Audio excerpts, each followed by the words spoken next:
Update. Found the real identity of a scammer. It is a 17-year-old kid. What do I do? I think you did the right thing. If the kid is from an affluent family and this is his first scam, I can't imagine where it would go if he never ran into any repercussions from this little scam. Good job op, you have more patience and perseverance than 99% of us. 1. Did I miss anything? I mean, you can file to take kid and mom to small claims court to get your money back. Didn't want to fuck up his future. Very admirable, but he is fucking himself. You are the victim here, not him. My son has a friend like this. He sells fake iPhones and AirPod Maxes and all kinds of stuff. Some people are just slimy and he's one of them. Def right to turn this kid in. Turns out, it was a 17-year-old kid posing as an adult. He plays varsity sports, he owns a business, he was accepted into an engineering school, his mom works for a top 3 bank in USA. I wanted to avoid legal action, and didn't want to fuck up his future. And number X200B. Why? You aren't fucking up his future. He did by committing a crime. Previously, the mom said it was okay to send her contact info to the victims so she could refund them. AKA, I want to pay them hush money so he doesn't get kicked out of school and our family isn't embarrassed. And number X200B. Let the justice system do its thing, let the felon lose his future as he deserves it.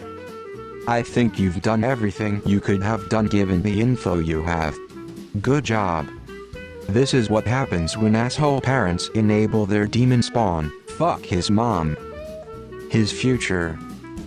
If there's no consequences for his actions, his future is likely to be going on to a position where he can do a lot of damage as an adult. Fuck him and his mom. Get him. Get him.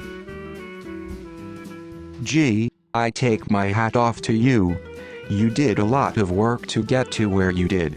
I too would have been thinking of the kid's future, but the folks look like they're assholes too, so go get them all. 2. Get your head out of your ass and report people when they commit crimes. I don't want to ruin their life. JFC, they stole thousands, they're not a child. Don't feel guilty for fucking up his future, he fucked it himself.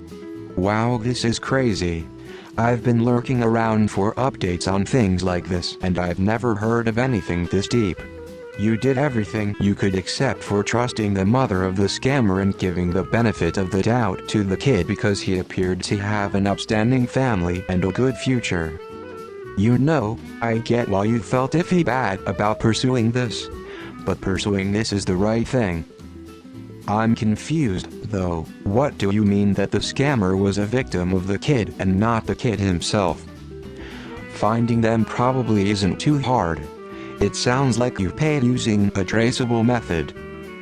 The police or whatever probably wouldn't take the time to find the guy without knowing who he is over only $400, but almost anyone can be found. There are folks on TikTok who specialize in this. And it can also be kind of a fun thing to try to do on your own, IMO. You probably couldn't create any tech solutions for this, but from now on, only pay for things from FB Marketplace or Craigslist in person or with a method you can easily dispute. You don't want to fuck up his future, but what about everyone else he fucked over and will fuck over? What if he gets tired of doing this with phones and moves on to bigger scams and ends up in even more trouble? Could have been stopped by you. Update team. Previously, the mom said it was okay to send her contact info to the victims so she could refund them.